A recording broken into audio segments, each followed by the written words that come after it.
Envolez-vous avec Madagascar Airways dans le JT.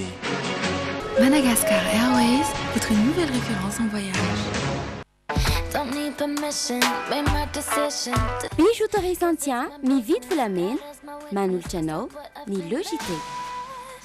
Yomato, les tirna votabi tenafi, Manul Chano, ni le JT. Soca Vitre, fabricant poseur et spécialiste de pliage de tôle et bien d'autres, vous présente le JT. Le centre commercial Sandach en Boucharab, c'est la bonne adresse pour faire plaisir à toute la famille. Jus pommes poires naturaux, poissons de toutes les saisons vous présente. Passez de joyeuses fêtes avec les magasins bébés à bord en regardant le JT. Telma, Safit numéro 1 Malagas, Manul Chawanao.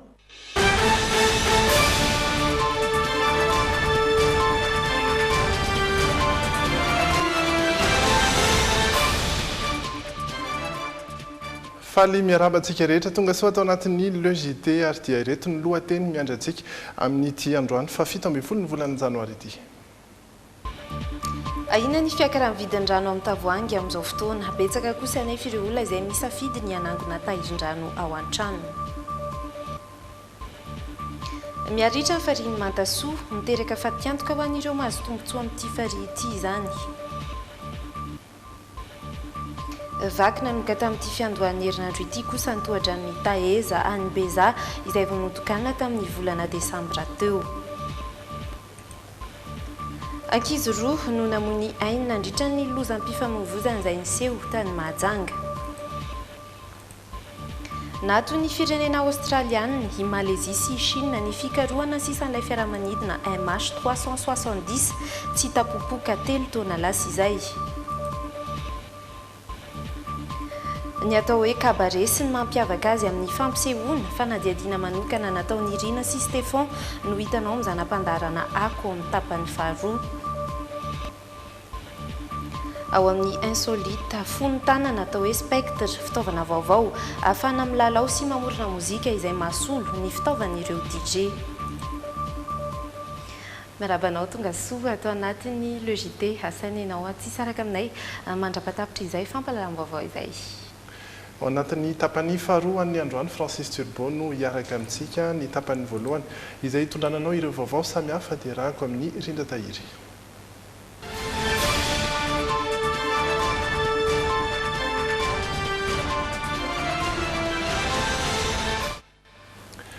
Ary dia toy ny vaovao nentintsika teto Tomaly nisy ny fanazavana nentin'ny ministry ny rano androany. Manoloana ny mety sy ny fahatapan-drano eto Andrenivohitra afaka efatrandro dia hanambaran'ny ministry ny rano fa tsy marina izany ary tsy tokony ihany-pona ho izy satria efa nosokafana ny barage izay ao tsy azo mpaniry izay nondraka ny kiopa ahafahany mandro seza mihodina ary ihany koa hamatsy rano ny isa tokantrano tahaka ny mahazatra ihany fanampanazavana ary entin'ny ministra Roland Ravatomanga nandritra ny fivahinianany tamina fandarana iray tao amin'ny radio-pirenena malagasy.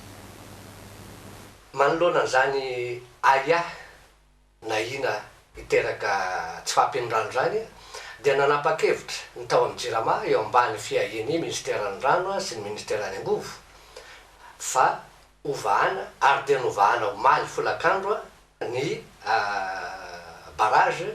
na ny fehifiloha any tsy azo mpaniry. Omaly ihany zany dia fa notaritina ny ampahan-drano avao tsy azo mpaniry nentina na kaotsiopa ary hotatanana hotariana atraty mandro seza. Fezitra amin'ny teny fohy angamba hoe aoka tsisy korotana sanatria, aoka tsisy anana ia fa raha ny amin'izao fotoana tsy tapaka ny rano eto Antananarivo ary mbola heverina fa tsy ho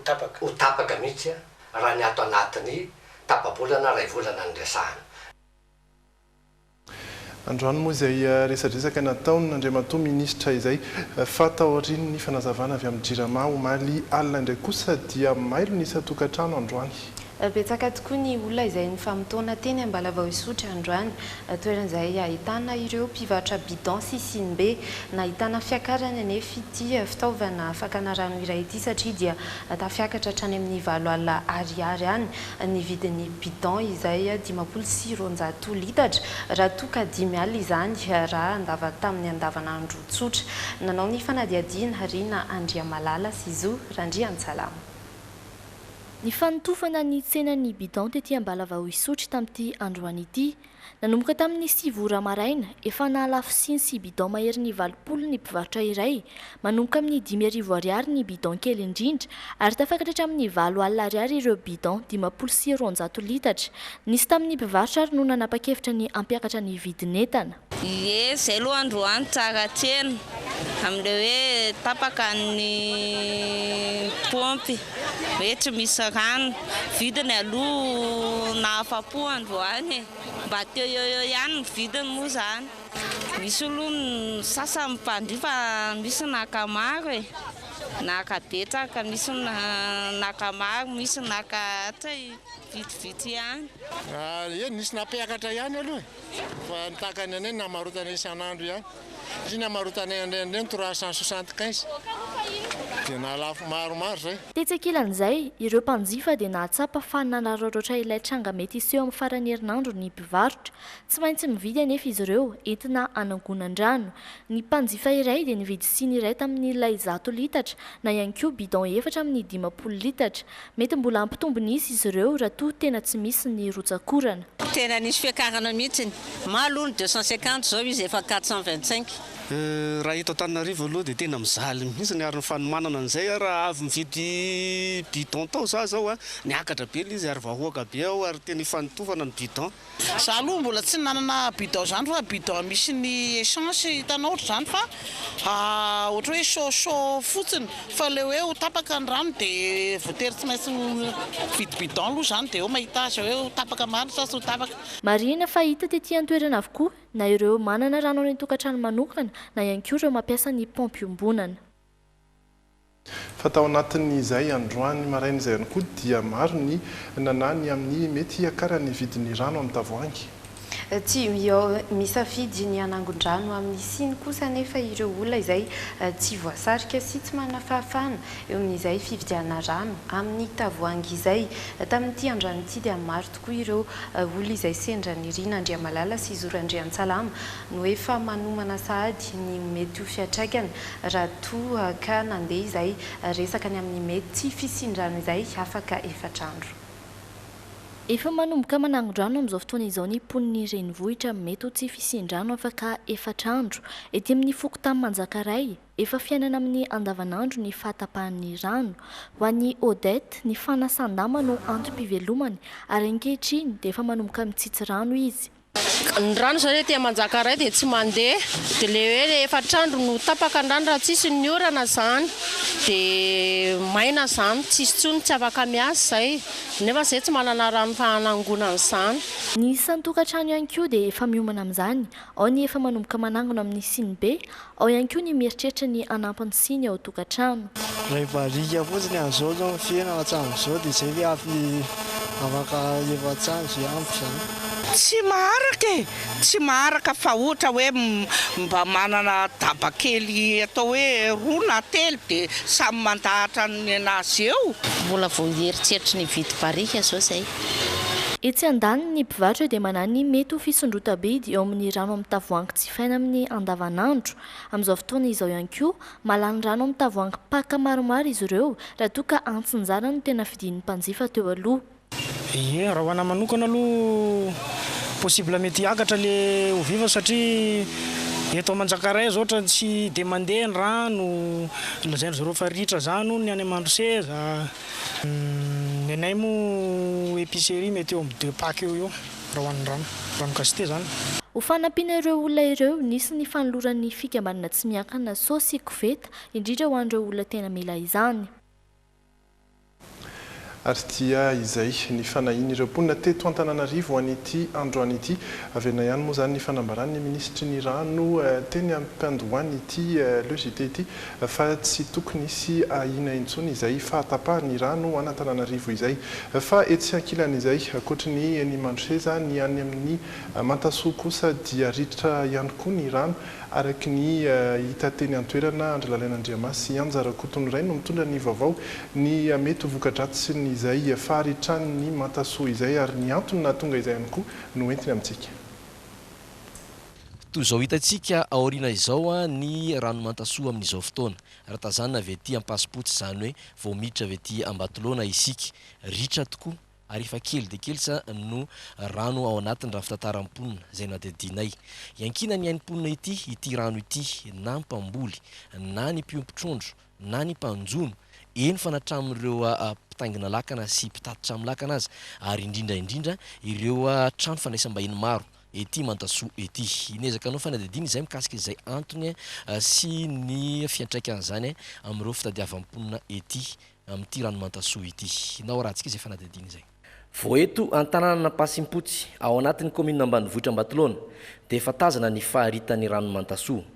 Ery afovoany mihitsy vao misy rano izay zary raha mahadivitr'olona. Efa mipoitra avokoa reto ambanin'ny rano rehetra.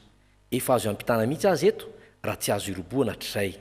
Miharitra tokoa ny rano Mantasoa. Tsy mbola nisy ohatr'izao izy aloha hatramin'izay.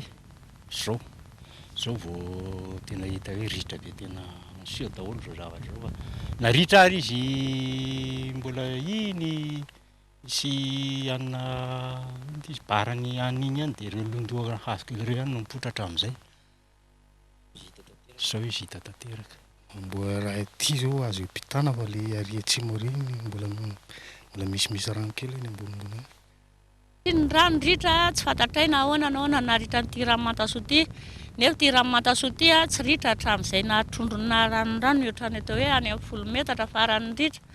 Zao nefa misy an'ilay vazaha mpiompy-trondro ireo dia ritra tsy hisy intsony zao ny rano. Fa dia na ny rano sotrainay ary aty dia mijaly mihitsy zao zay. Nefa zao raha hoe anomboka zao zany vao avy ny orana ka tsy hisy cyclone fa hoe ilay oram-pahavaratra ao mety tsofeny intsony izy fa tena mety tsy ara-dalàna zany fahafenoan'le farihy amin'ny Mantasoa raha hoe orana zany nahatenaina amin'izy io. Fa hisy cyclone mahery vaika hoe maindro 3 metaona anga dia mety misy fanantenana kely ihany. Sahiratsena mafy ireo mpanjono. Zary raha misy mpanjono sy mpanarato eto. Ity ramatoa ity zao dia miezaka hitsimpina ireo zana-trondro mba ompiny satria ho azy dia tsy hisy fanafany intsony ny fanjonona eto amin'ny farihy Mantasoa. Tena mijaly fa diro zao na mpitsangatsangana raha mety tsy hisy intsony eto Mantasoa moa vahoaka mijaly zany amin'ny rano satria na ny rano sotraina ary tsy misy ity ny fivelomana vahoaka madinika eto Mantasoa. Coopérative zay mandoha vola 5,000 sy 2 alina isan-taona handefasana zana-trondro na dia ny trondro hoanina ivelomana azy zao dia mety tsy misy. Iaromany kosa izay mivelona amin'ny fitaterana entana toy ny saribao amin'ny lakana dia velotaraina mihitsy fa niena be ny rano. Nampiemitra ny fitodian'ny lakana izany ary niteraka fandaniana vaovao izay nampiana ny vola miditra any aminy. Tena misy fiantraikany be aloha satria zao dia tsy afaka hoe tonga eny amin'ny anona intsony fa eto dia mbola narama mbola mikarama be indray zany no mitaona azy makery amin'ny azo tomobile ery ohatran'izao dia tsy maintsy hoe miasa ohatran'izao zay. Hatramin'izay zao raha misy rano ity mety mampiditra ohatry ny isan'andro hoe fantaty eo ao amin'ny 100,000 50,000 eo farafambany 50,000. Fa zao tsy matafiditra an'izany intsony fa tsy maintsy hoe mizara roa ka io zao 100,000 amin'ny frais io dia tsy maintsy mizara roa io zany. Na tsy mbola misy fiantraikany amin'ny fahandrarany kosa ny fienan'ny rano ho an'ireo mpampiasa vola ho an'ny fandraisam-bahiny dia velom-panahinany amin'ny ho avy raha toka tsy hisy orana ary hena trano ny rano Mantasoa. Ie, mbola mihodina tsara aloha hatreto Mantasoa loatra mbola mihodina tsara ny orinasa. Tsisy fiantraikany aminay aloha le rano midina le izy mampalahelo hoe midina ny rano satria hito ny tena mahafinaritra ny olona makaty fa aminay manokana aloha zany mbola tsisy fiantraikany aminay satria ny rano zany ninay eto mbola ambony tsara. Zany hitanao ihany fiantraikan'le fidiana le rano amin'ny toerana. Ie, hitako aloha satria midadasika be aloha Mantasoa dia misy partie zao tena efa tapitra ny rano fa ninay eto zany mbola tsy tapitra ny rano. Fa raha mihodina any zao dia tapitra ny rano fa ninay eto zany mbola tsy tapitra ny rano. Fa irina aloha zany tsy hidina hatramin'ny farany fa raha midina hatrany farany izy zany dia zay vao hoe tapitra fa nenay eto aloha mbola ambony fa ny tena mikaikaiky amin'izao fienan'ny ranomantasoa izao dia ireo tantsapam-boly vary maina tsy misy rano ireo tambary izay zara raha voaketsa ny sasany aza vao manomboka saina ho azy ireo dia ho ratsy ny vokabary amin'ity ny mila rano le fambolena zao le fambolena sady tsisy rano tsisy orana dia tena maivana ny vary dia zay ny zavatra mampalelo any amin'ny rano tena hoana vokabary zany aty amin'ity angamba tena tsisy hevitra ny vokabary amin'ity satria tsisy le orana dia tsisy koa ny rano dia na voly an-tanety ara dia mampijaly dolodolo mihitsy nefa ianao mbola miasa tany any zany hoe mbola manantena isy rano ve zany isy orana alanenina tsisy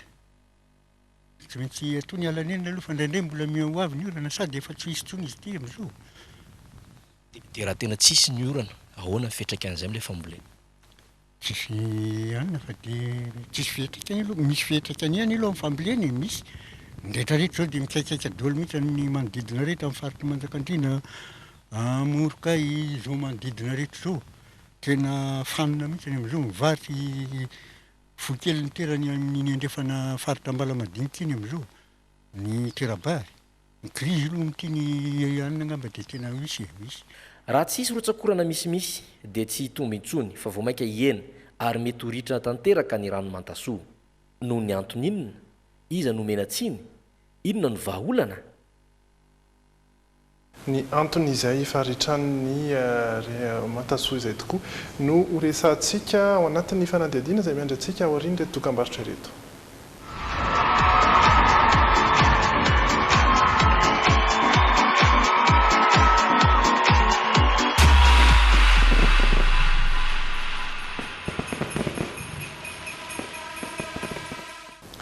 ary dia mitohy hatrany ny vaovao samihafa eto amin'ny logité ato anatin'ny tapany voalohany ny resaka betsaka ny rano isika ary tany mantasoa teo nahita fa dia ritra tanteraka ny fariny mantasoa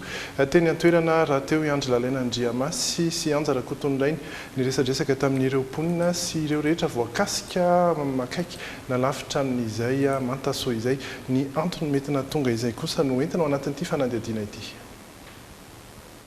inona tokoa ary no antony naritra ny ranony mantasoa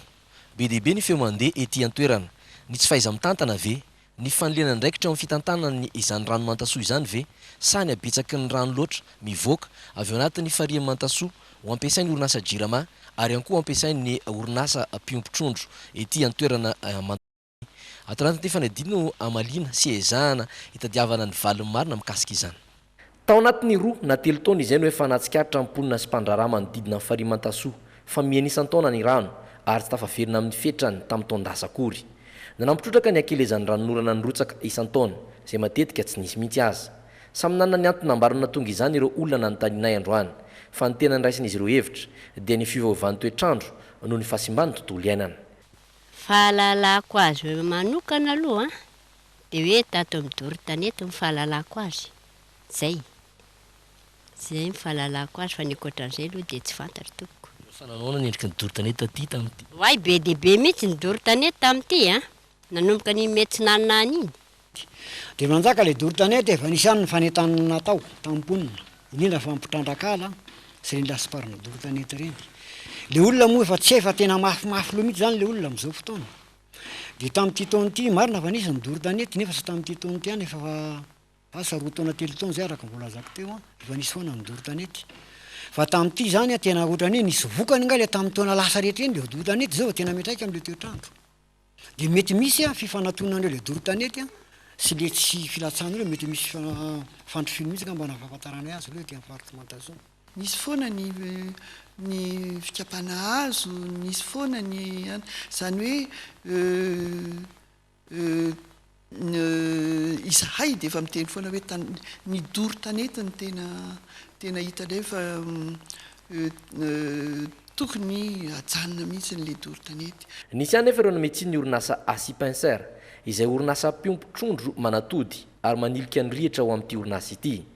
niparitaka tany amin'ny Facebook raha teo ny filazana fatroa ny orinasa Asipenser no naharitra ny rano Mantasoa nanday izany ankitsano tompona andraikitra ato feo moa zany misy hoe ny atao amin'ny société Asipenser no hoe eritseretan'ny olona hoe mandritra an'le rano fa diso dia diso be tokoa zany satria jereo raha moa io rano nanosy zato ritra ary ny rano ampiasain'ny asipenseur tsy mijanona ato le rano fa rano mandeha miditra izy zany a dia mandalo bassin izy dia mivoaka amin'iny canal iny any fa tsy hoe tazominy asipenseur ato daholo ny rano asipenseur akory zao mijaly rano nitondrany tompony andraikitra fanazavana mihitsy aza fa rantroany orinasa jirama mba nodinana ireo milina mpamokatra herinaratra any mandraka zay mandalo eo aminy no amiliny izy ireo mba ho ampiasainy efa nazony alalana vita amin'ny jirama sy ministeran'ny rano amin'ny alalan'ny andeha na nisampandrara mitantina ny rano sy fidiovana ity tetikasa ity. Ny rano ampiasaina ato amin'ny asipenseur dia rano avy any amin'ny lac Mantasoa dia ny jirama no mandefa an'io rano io manaraka ny renirano zany makany amin'ny centrale hydraulique any Mandraka dia mandalo ato amin'ny asipenseur izy miditra amin'ny bassin anay dia mivoaka tsy mijanona ela ato aminay fa manaraka n'iny aniny any dia miverina any amin'le rivière dia zay manaraka n'izay alefan'ny jirama zany arakaraka ny débit alefan'ny jirama no ampiasainay fa zay koa tsy afaka miteny hoe zao ny ilainay na zao fa rehefa ohatra ka tsy misy rano amin'io mandeha amin'le rivière dia zay koa afaka mihodina en circuit fermé fa tsy voatery hoe mila n'iny rano iny. Etsy ankilany dia nanome ny ministeran'ny rano ny fiadidinan'ny tanàna Mantasoa na ifananana tetikasa sy fandaranasa maro ho an'ny fikajiana sy fitantanana ny farihy Mantasoa azy izy ireo dia nosakana ministera tamin'ny alalan'ny andeha namaran-dramatoa be ny tanàna Mantasoa mihitsy fa tsy mazava ny lalàna ho amin'ny fitantanana ity farihy ity hatr'izay ka hatramin'izao tsy nankivy aza nefa izany fa dia namorona tetikasa vaovao mba hitsinjovana an'ireo vahoakany indrindra fa ireo olona mivelona mijono sy trondro izy sy ireo mpiara-miasa aminy. Ny amelomana mpanjono zao dia mampirisika ny rehetrarehetra hanana tombon-trondro anazy any tsirairay ary eto koa dia misy farihy anankiroa ngeda be farihy tsy hoe ngeda be fa misy anankiroa ary ireo ho asiana trondro daholo ireo anankiroa ireo mba tsy ho faty ny mpanarato. Hatreto aloha na ireo mponina na ireo mpandraraha na ireo mpitantana dia tsy manana vahaolana ho amin'ny fampitomboana ny rano Mantasoa fa miandrotsakorana misimisy ao anatin'ny vola maromaro na izany aza dia resy lahatra ary ny taonan'ireo izay tsy mbola resy lahatra ny amin'ny tokony hikajina ny tontolo iainana izy ireo. Satria dia tao anatin'ny tontolo iainana tokoa izany rafezina no antony nahatonga nyizay fiainana ny rano ny Mantasoa izay ny eto voatany fa ny any atsimo indray kosa dia ny mifanohitra amin'izay no mitranga. Latsaka tsy ankijanona ny orana tany amin'ny faritra atsimo ary tsy vokatsoa ihany no nentin'izany satria dia vakina no gata amin'ity fiandohan'ny herinandro ity ny tohadrano ny taheza izay vao notokana tamin'ny volana desambra lasa teo tsy mbola voafaritra loatra eto ny tena fototry ny olana ary nitondra fanazavana tamin'ny Antsoatarby ny ben'ny tanàna n'Andranomangatsika ao amin'ny distrika ny Beza nandray ny feo Jerry Edouard. Ny barrage zany amin'izao tena tia mijanona ny ranorana tia tena mihena tsara ny renirano hita tsara ny fahasoavan'ny barrage raha tena amin'ny fiteny kosa dia hoe efa tandinin-doza ary efa tena hoe simba zany tena toseny porony barrage ary efa misy tiatra amin'ny porony barrage io amin'ny sisiny finanana zany zany azavanisy aty raha ohatra zany ka misy mandeha zany rorana maherihery le teo dia sorona zaza fa hoe rava ny barrage dia ny fondation efa tsady ny fondation ny barrage io amizao efa madiva tsantona zany le barrage dia mazava ho azy fa refa tsantona dia korodana zany efa rany ny andraikitsy nataon'ny commune zany no malonan'io ny vely roa ary nanentana an'le olona mba hiaro ny barrage io mba tsy ampiasana amin'ny alalan'ny fiarakodia satria raha vao ampiasana fiarakodia dia lasa manaro simba fa dia avelao aloha amizao ihany mba nitombandriamanitra no harodanazy raha ozany izy fa miaro zany mba tsy raha zay amplisin'izay dia nametraka ny ovanina io satria ny ovanina koa zany simba ny vany desasy mba nanampy an'izay raha zay nanadio ny akata ao anatin'ny taheza ny barrage zany mba hahatonga ny fasika sy hipetraka ty ambony fo satria vokatra tsy fahafahan'ny fasika midina ao ambany no nahatonga zao problema zao zany satria lasa avo ny barrage rapport amin'ny teo aloha. Ary dia izay ny mahakasika an'iny fa lafim-baovao hafa mihitsy indray kosa. Ankizy roa no namoy ainy nandritra ny lozam-pifamoivoizana Matsiravina izay nitranga tany Mahajanga. Nisy ihany koa ny naratra tao anatin'izay lozam-pifamoivoizana izay ny andindiny ireo avy hatrany raha amin'ny mpanao gazety ny Dreamin any Mahajanga ihany. Izy mianadakely ireto no maty tsiradrano nandritra ilay loza-pifamovizana niseho tetsy amin'ny fiakarana teo fiofio ny alahady ariva tokony tamin'ny fitora latsaka teo. Ireto no ray aman-drenin'izy ireo. Raiky amby 10 taona ilay vavikely ary 5 taona kosa ilay lankely izay samy mianatra ao amin'ny sekoly Saint Gabriel avokoa. Officier de police miasa ao Mangarivotra ny ray. Ity fiara Starex miloko manga ity no nifandona mafy tamin'ny ilay bajaj rehefa nirimrimy fatratra niakatra avy any Mahatsinjo ary avy hatrany dia nifoaka ity farany. Telo mianadahy ireo mpandeha atao anatin'ilay bajaj. Izy roa kely ireto no tena voa mafy raha toa ka avotra somatsara kosa ny lankely iray. Tetsy ankilany naratra mafy ilay mpamily ny bajaj. Tsy nahatsiaro tena ka avy hatrany dia noentin'ireo teny amin'ny manodidina no tsaboina teny amin'ny hôpitaly be ny Androvo. Raha ny atsikatra tamin'ny sary izay nalain'ireo nanatra maso dia ny antoerana dia mbola nahitana tavoahangy avy nisotroana labiera tao anatin'ilay fiara. Nisy mihitsy aza no nilaza fa mbola nahenona fofona toka ilay mpamily izay voalaza vazandary ary dia nitsoaka tsy hita popoka. Zao no midika fa ny adalany sasany no teradoza ho an'ny hafa. Tsy fitandremana kely fotsiny ihany no namoizana aina tahaka izao. Raha ny vaovao farany izay voaray moandroany dia efa nahazo fitsaboana sahaza azy ilay mpamily bajaj amin'izao fotoana ary efa nipoitra sy nanantona ny fianakaviana kosa ilay zandary niteraka ny losa. Verina kely eto Antananarivo indraisika ao anatin'ny vaovao toe-karena.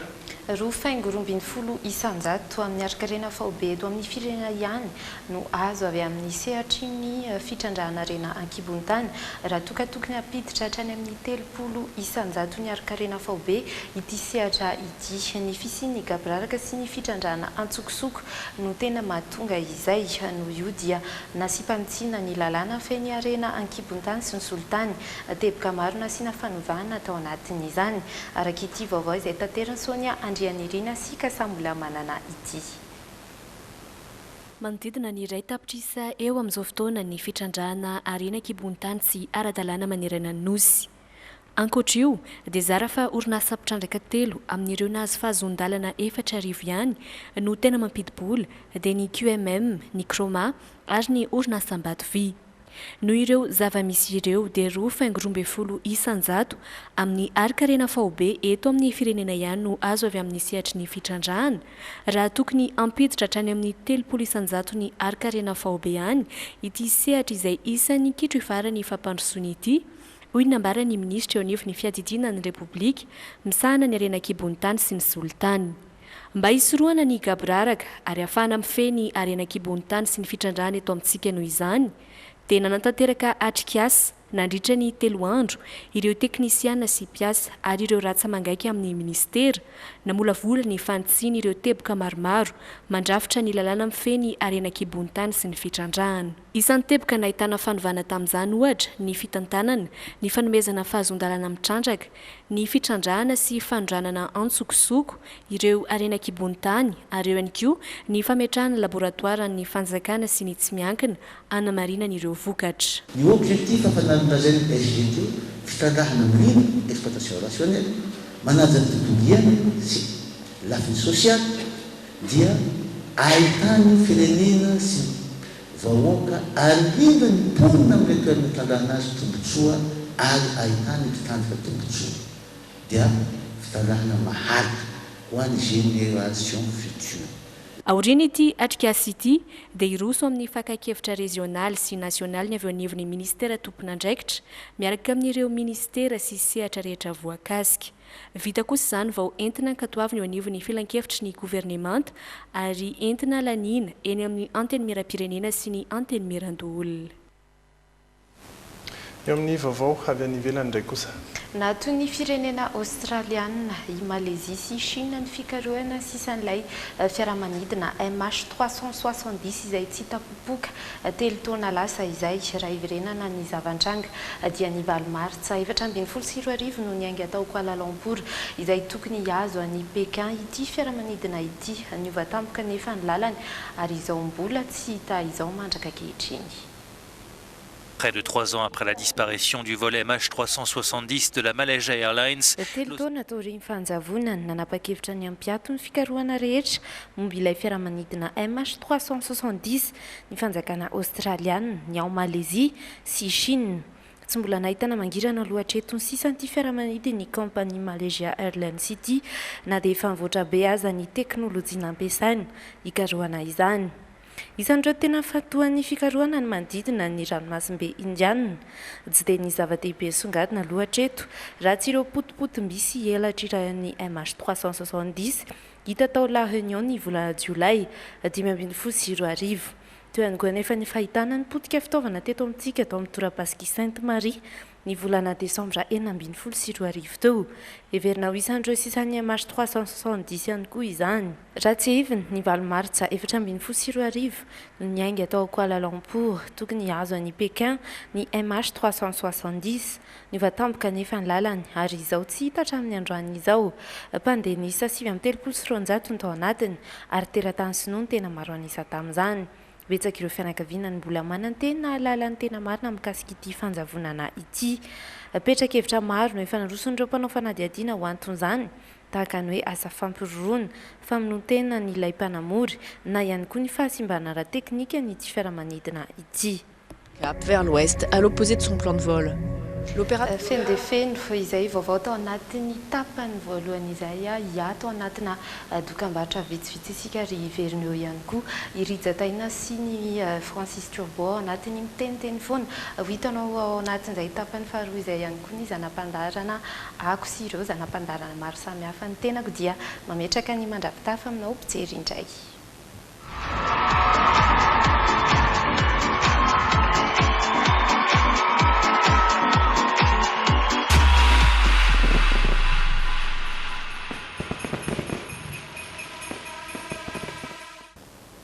Eny ary tapany faharoa indray isika manomboka eto Francis Turbone miaraka amiko eto ary dia salama ianao? Salama tsara fa misaotra faly miarahaba Ndrija Taina, faly miarahaba anareo namako ihany koa mpiara-miasa dia faly ihany koa miarahaba anareo mpijery le JT amin'izao hariva zao. Salama aby tompoko. Ya, isaky ny talata manomboka izao dia iresadresaka ny akon'ny fampisehoana tamin'ny faran'ny herinandro iny sika izay indray no tena ibahana ao anatin'ny tapany faharoa talata atao anatin'ny le JT fa mialoha izay aloha dia ny miteny foana. Vos connaissances approfondies avec l'Uprime. Gestion, management, communication, droit, commerce, marketing, paramètres, nina, fayano l'Uprime.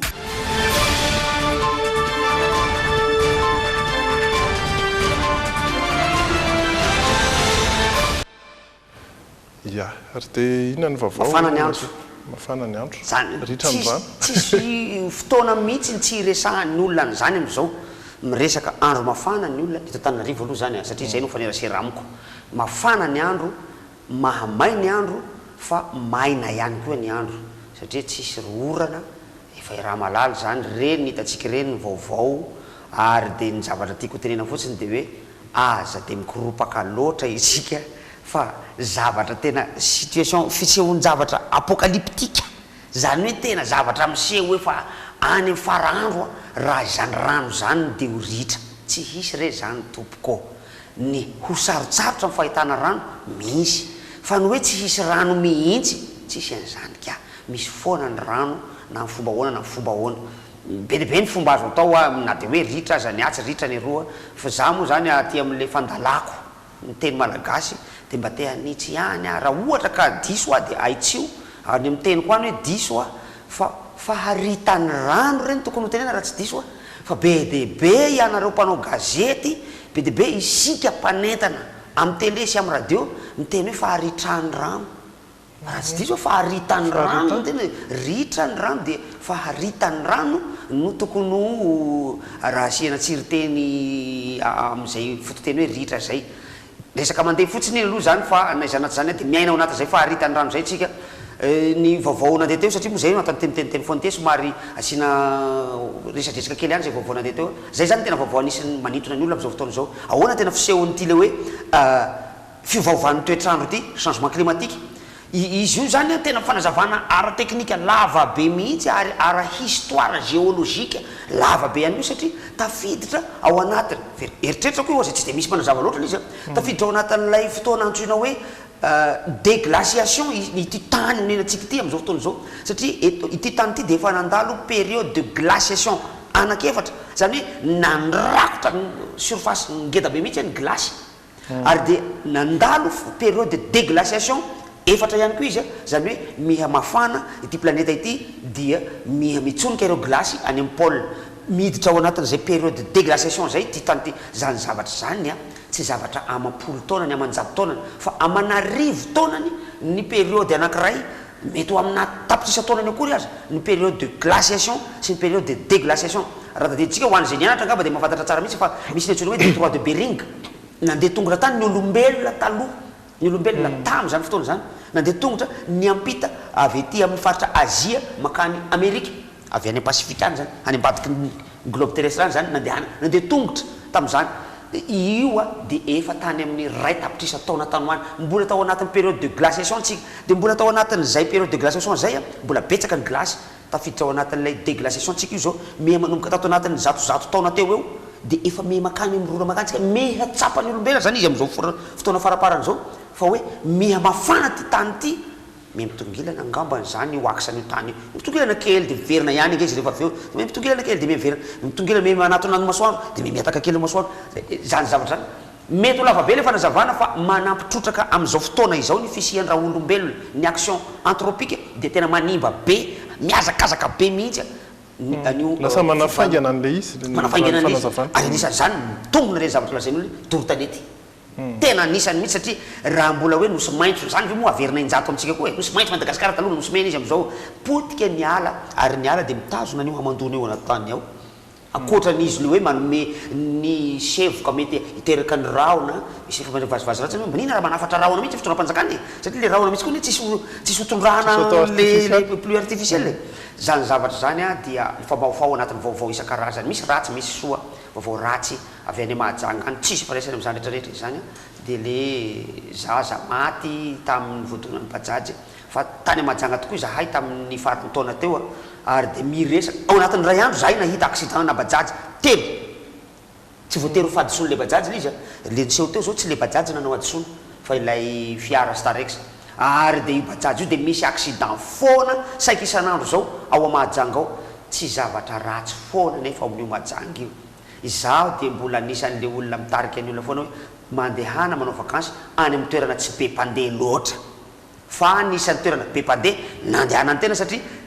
efa tsy grande vacance loatra intsony tao Mahajanga tamin'ny décembre teo fa mbola be olona ihany re mbola tratra ihany ary de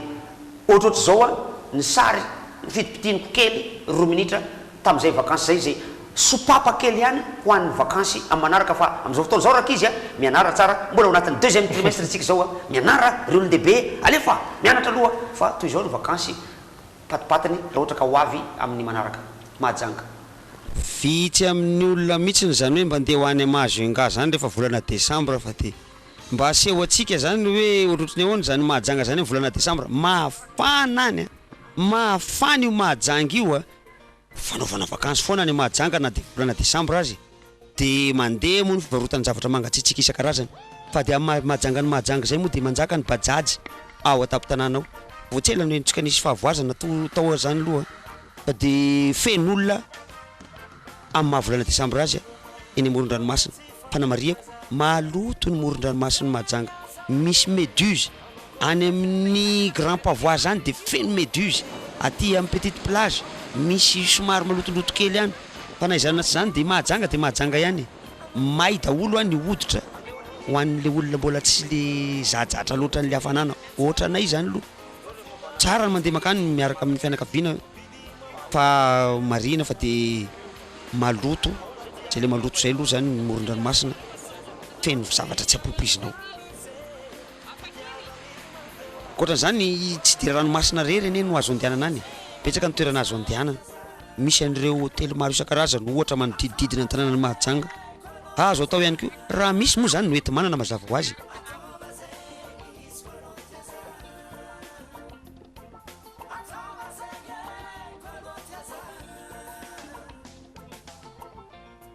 na de misy ny ranomasina mbola manana ny anjara toerany tsara mihitsy ny piscine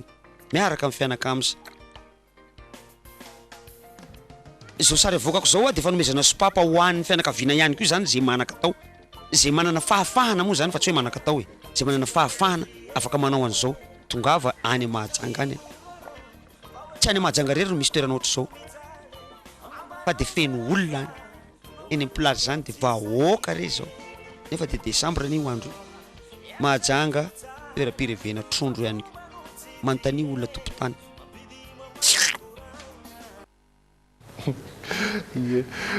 nytiako tenena am'izay le hoe manontany olona tompotany ohatra tsy ampy manko le fotoana fananomezako fanazavana itsika io zany le mandeha makeny an-tsena io mividividy misy toerana raha anaty fividianana trondro any ambadika any amoromorondra-masina any anontany io le olona petrapetraka eny hoe aiza kely fividianana trondro oka aloha nareo aza mbola mividy nareo fandraso hoavy le raha mato zay rehefa avy eo a olona ohatratsika le izy fa tsy hoe olona mpanjono akory a fa antony fa hoavy le raha mato zay olona mitondratrondro ndraiky hoe any aminy mora sady any aminy misy isan-karazany a misy rangaza koa mitondra crevette a misy mahafinaritra e aminaritra fa de tsy any Mahajanga rery araka ny vovolazako teo tsy any Mahajanga rery angeny misy toerana ohatrohatrany reny era Madagasikara misy daholo a efa mamezaka moa zany misy coffre namany iny mba manome mesary any rendray a de hoentina amitsika eto arakarak'izay fahatongavan'izay isorany anareo a mbola misokatra hatrany fanondraisana ny sary avy any aminareo iny aloha sary avy ety amiko iny francisturbo@yahoo.fr ny Facebook efa feno ka tsy mandray intsony de nisotranao aloha nitondra an'ireny sary nitondra vacances kely a fa iresaka kolotsaina indray tsika ao anatin'ity zanam-pandarana vaovao ty ako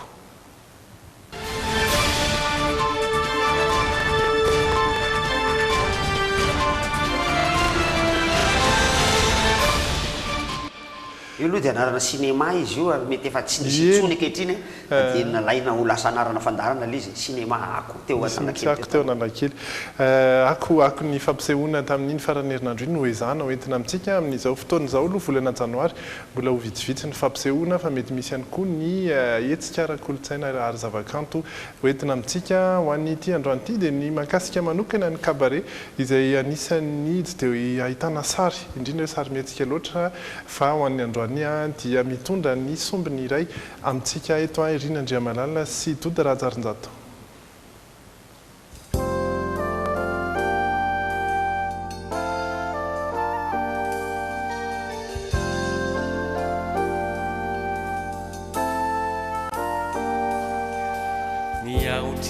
Ety Beoririka isika amin'izao fotoana izao andeha hijery ny cabaret izay iarahantsika amin'ny Rija Ramanatoanina Luc Mahery aza misaraka amin'ny Akoary fa hoentinay aminao nanahoana izay seho izay. Niezaky teny aho tsy navaka feo ny masonao mamiratra no sisa tazako. Iramilamba no nandravana ny Alin'Zoma teo teto Beoririka iry efa tsy afaka ambavany maro no nanokafana ny fiarahana.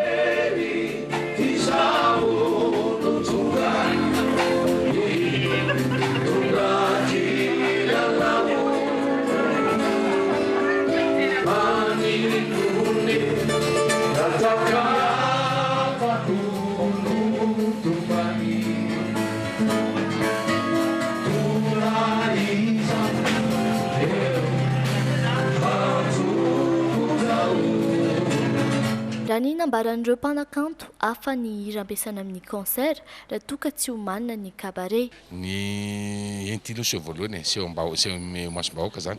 ny cabaret moa zany dia efa manana ny toerany manokana eto amin'ny fiainantsika rehefa zoma. Ny mahasamihafa azy dia tena tsy mitovy mihitsy izy ifandraisany mihitsy ny cabaret sy ny concert satria ny concert hiranao afantaran'ny olonanao voafetra an'izay fa ny cabaret tsy ho manana. Malalaka ihany koa ny fanaovana ny interprétation sy ny findramana ireo hiran'olona. Ny cabaret aloha tsara faritana kely fa ny cabaret dia zavatra tena marina tsy hoe tena misy zavatra voafaritra be zany anatin'ny cabaret raha ny cabaret malagasy no resahako tsy misy zavatra hoe voafaritra be hoe manomboka amin'izao dia mirava amin'izao zay aloha voalohany indrindra raha resaka fotoana resaka répertoire indray tsy misy zavatra voafaritra be ihany koa hoe iran'izao natao fa ho anay manokana zany dia izay miainga amin'ny zavatra rehetra mpamoron-kira izay nametraka ny tena izy teto Madagasikara dia manana hira sy namoron-kira mahafinaritra teto Madagasikara zay zany ny anay no hainganay.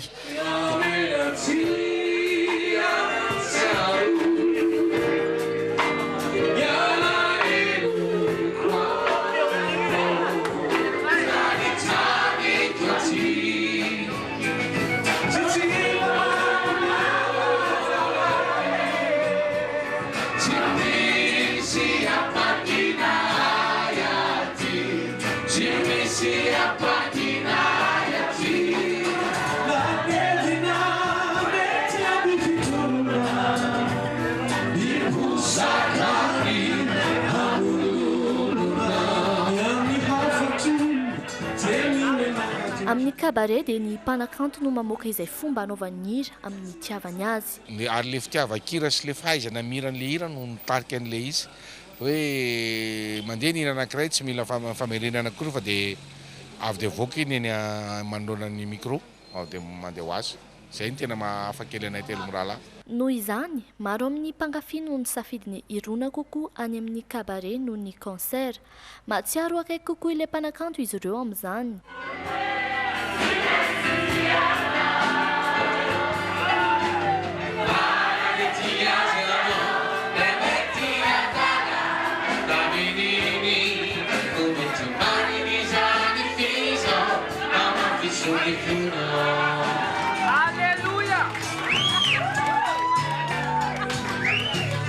Ny aloha zany raha ny tena tiako zany a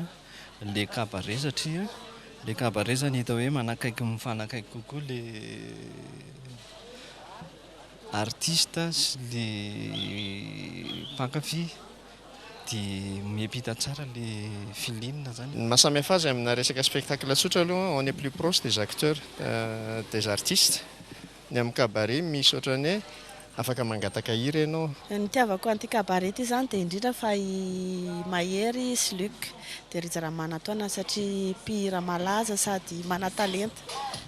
Dia za tsy avy aty fa avy any ivelany dia mba zarako aza misy zavatra ohatr'izao mba andehanako mijery an'zareo aty. Ny ambiance anatin'ny kabaret zany aloha dia mahafinaritra dia miaina zany izao. Za raha mandeha kabaret zany dia jereko hoe iza le artista eo dia efa fantako hoe zao le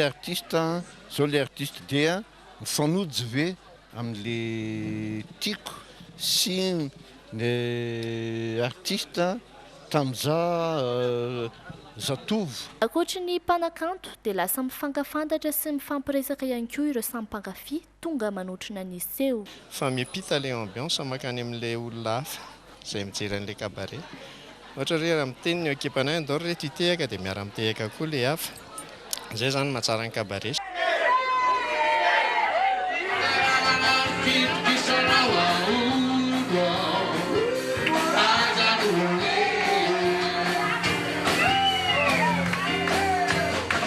Matetika maharitra eo amin'ny adiny 4 ny kabaret iray rehefa afa-po mpijery dia misaraka ny rotonto. Tena tsara, nahafinaritra, na afa-po. Tsara be, mampatsiaro fahiny. Tena miverimberina daholo le souvenir taloha reny. Nampiavaka azy angamba ny zareo ny iran'olona tsy iran'ny zareo daholo zany nataony tao fa iran'olona artiste hafa koa. Tsara be za tia kabaret satria convivial kokoa. Dia mahafinaritra mifandray kokoa amin'ny artiste sy amin'ny mpiara-mijery rehetra. Dia izay ny ako amin'ny androany fotoanantsika manaraka amin'ny herinany toy izao toerana vaovao ary mpanakanto vaovao no entina amintsika ato anatin'ny ako. Eo lesy technician zazafady makataka kely mba averina le interview le sipa le niteny ohatran'izao satria misy zavatra anankiray somary nampimeana tsy fantako nareo mpijery tany na nomena tsy ve le sipa le natao interview ny tena itiavako an'ity kabaret ity aloha dia tena i Mahery eo koa Luc dia eo koa i Rija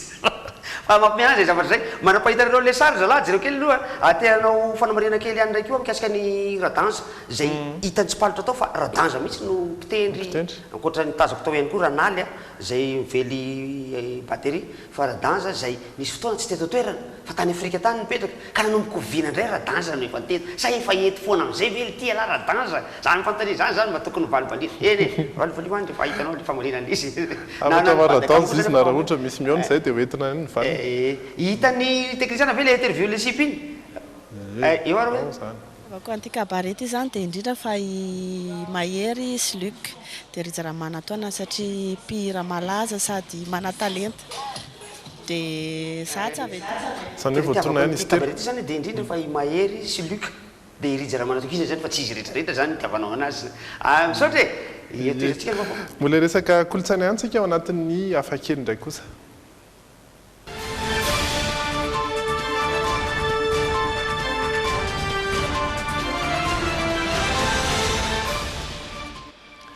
atao hoe zava-baovao teknôlôjia vaovao izay vao naseho nandritry ny tsena be ny teknôlôjia na ilay antsoina hoe CES ity hoentina amintsika ity spectre no anarany ary ireo DJ no tena oliana satria dia fitaovana iray ahafahana mampandiha mampiasa ny mozika ihany koa kanefa tsy mampiasa ininona fa tsy ny tanana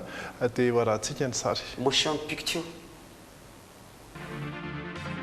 DJ iray tao Frantsa nahidy ity hevitra hafakely ity rehefa ivoaka ity fitaovana antsoina hoe spectre ity dia ho tsotra ny filalaovana mozika sy famoronana tahaka ireo ataony DJ zatra raha rehetra.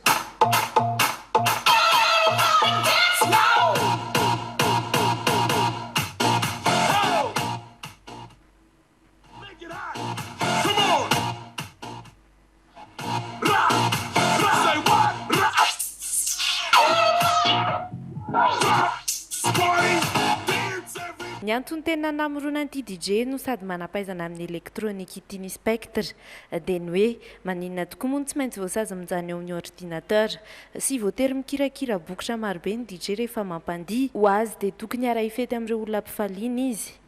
Teraka teo ny hevitra ka velomatra eo araka izany ny fitaovana maro samihafa izay tsy maintsy lanjain'ireo mpikosika kapila rehefa mampandihy. Ity fony tanana na gant ity no mahasolo ireo rehetra ireo. Ahetsika fotsiny ny tanana dia mifandray mivantana amin'ity karazana solosaina kely ity izay fihetsika izay. Mazava ho azy mamoaka feokira efa voavoatra na efa vita mixage izany avy eo.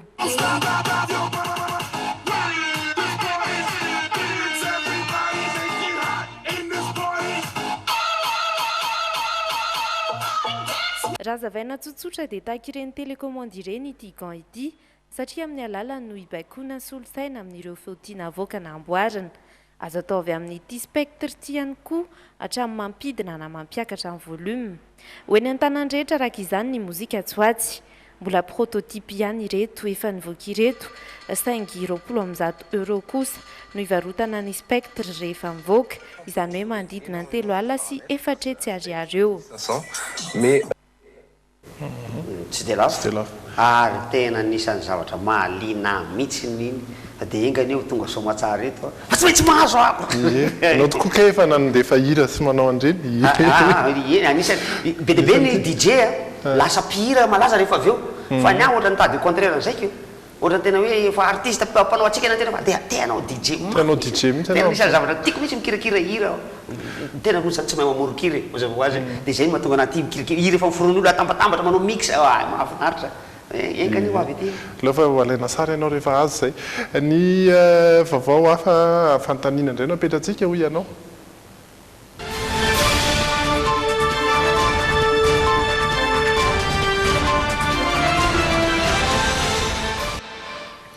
andro maneran-tany ho an'ny lakozia ho an'ny sakafo italiana maromana kokoa ny andro androany ary dia somary mifandraika amin'izay ny fanontaniana nentina tamintsika ho an'ity androany ity inona ny paty no anisan'ny tena mampalaza ny italiana inona ny karazana paty izay fantatrareo ary mety avaiza ny firenena namorona azy raha ny eritreritrareo veo ina ny anarany ito ito paty ito spaghetti asina lasaina nefa hoe isan'ny firenena nahitantony voalohany Tananarivo nahita spaghetti voalohany. So andafy? Tsy fantatra. Sinina zany tena manana betsaka fa hoe paty zany avy any Italia raha fazao azy hoe avy amin'ny pasta zany. Tsilisininy, sinoa, izany mahavita zavatra vita amin'irengiko. Plastique. Polonais pâte chinoise. Sinoa fahalalako ny namorona amin'ny paty. Spaghetti misy première misy litiny. Mitrano sinoa mibetsaka. Zany tsy haiko.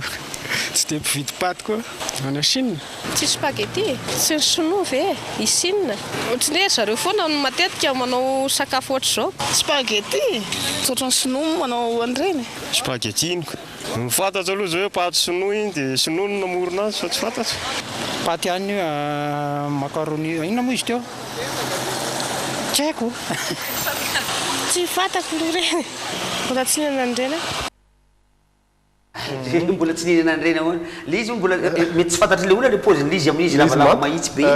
izy mbola manta iny satria le izy efa mipilopiloka na manta zay ny tena malaza tokoa aloha raha ny eto amintsika dia nisy betsabetsaka nahita ihany teo ny tena valiny avy any Chine ny tena namorona ny paty ny tena marina sainga taty aoriana ary amin'izao fotoana dia Italia no mpamokatra voalohany an'izay paty izay tokoa indrindra fa ny endriny nentina tamintsika iny ny spaghetti iny raha ny tantara hono dia i Marco Polo izay nanao fitsidihana tany Chine no nahita azy io voalohany ka nitondra azy io nakany Venise zany hoe tany Italia ary dia nanomboka teo dia hain'ny italiana ihany koa ity sakafo anankiray ity ary notrandrahany ary dia novokariny ary dia izy no mpamokatra voalohany maneran-tany an'izay paty izay neto amintsika tianao fanamariana kely fanamariana tsy fatako na marina na tsy marina sao dia manaparitaka ny paty ivelany eran'izao tontolo zao kokoa no mampalaza ny italiana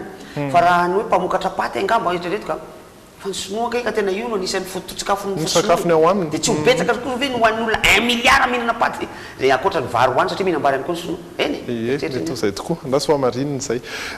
izay ny mahakasika ny vaovao nentina tamintsika fa hiditra amin'ny toetry ny andro rampitsika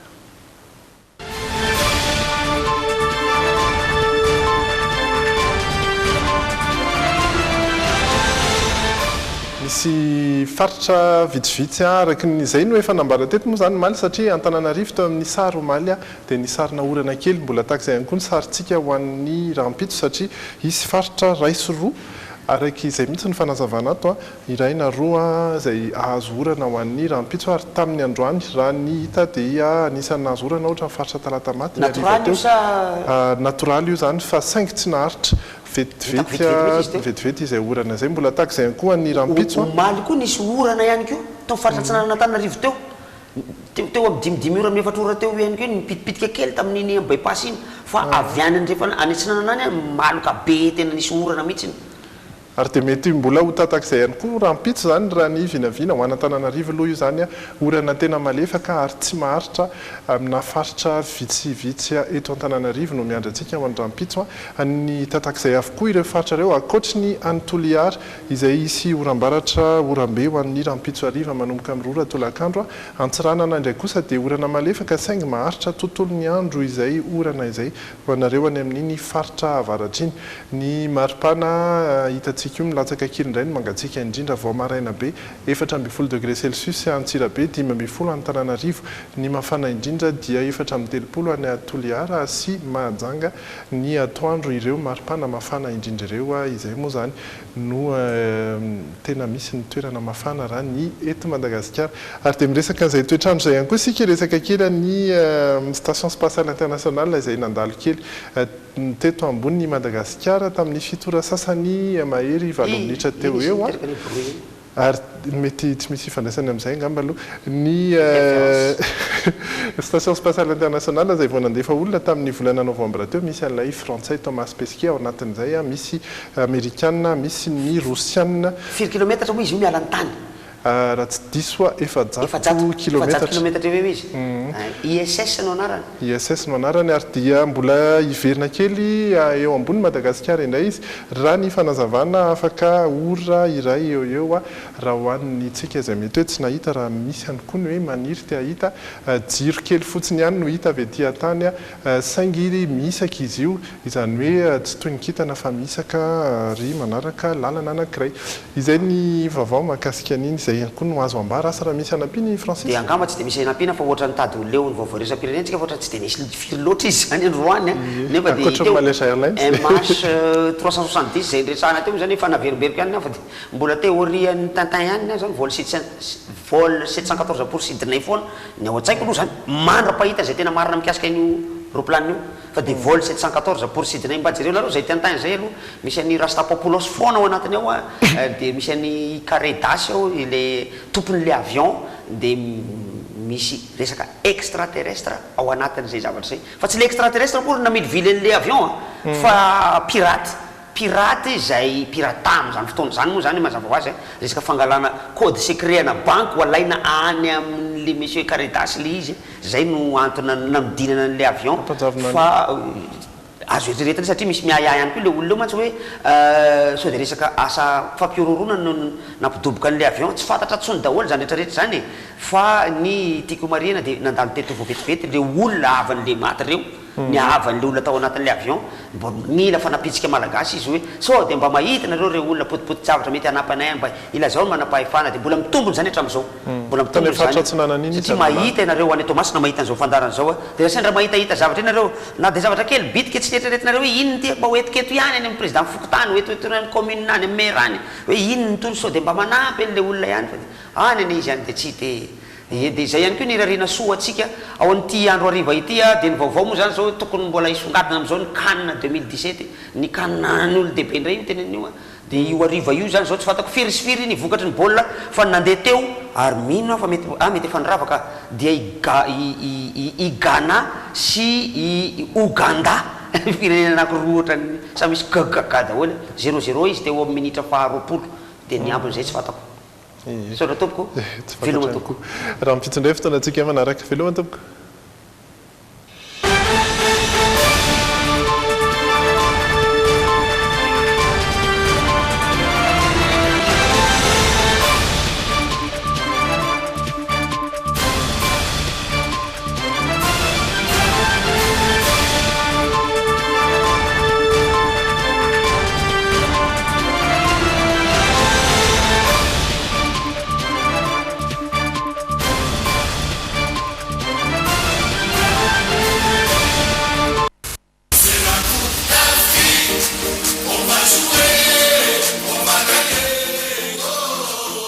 salama daholo tsika rehetra miditra atao tokantranonareo indray zay miaraka amin'ny Paris Sport petrapetra aloha fa zavatra mahafinaritra be no entinay ho anareo androany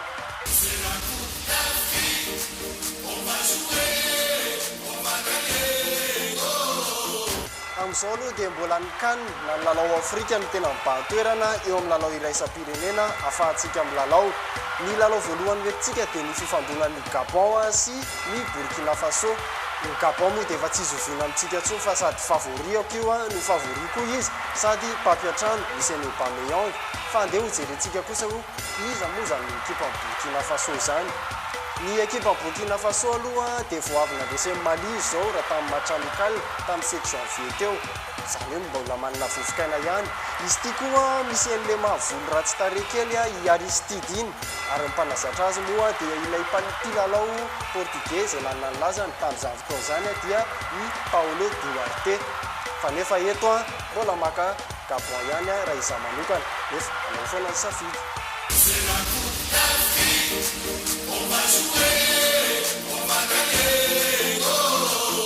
lalao faharoa rahantsika dia ny fihaonan'ny Cameroun izay riliona tsy mety voafolaka moa sy ry Guinée-Bissau ry Guinée-Bissau dia ity vao manao kanina voalohany teo amin'ny tantarany asa manokana asa ianao koa mety hitovy safidy amiko ho lany liona mora foana raha ireto Guinée ireto nefa toy ny mazatra anao safidy tsy voatery manao an'le match full time ianao na hoe iza maresy foana fa afaka milalao premier mi-temps fotsiny ianao na ny isan'ny baolina maty afaka lalaovina ho daholo zany miaraka aminay miaraka amin'ny Paris Sport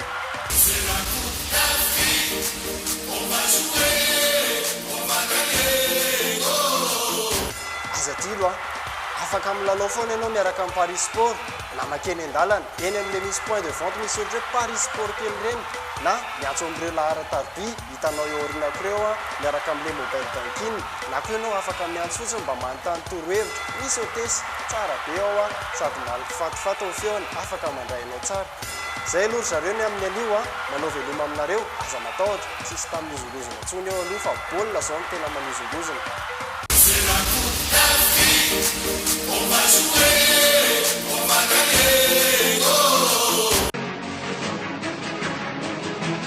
Envolez-vous avec Madagascar Airways dans le JT. Madagascar Airways, votre nouvelle référence en voyage. Telma, safidiko numéro 1 malagasy, nanotra ho anao teo. Bijouterie Santian, mividy volamena, manolotra anao ny Le JT. Soka Vitre, fabricant poseur et spécialiste de pliage de tôle et bien d'autres, vous présente Le JT. Le centre commercial Sandach en Boucharab, c'est la bonne adresse pour faire plaisir à toute la famille. Passez de joyeuses fêtes avec les magasins bébés à bord en regardant le JT. Yomato, le tsirona voatabia tena fi manolotra anao ny le JT. Jus pommes poires naturaux, poissons de toutes les saisons vous présente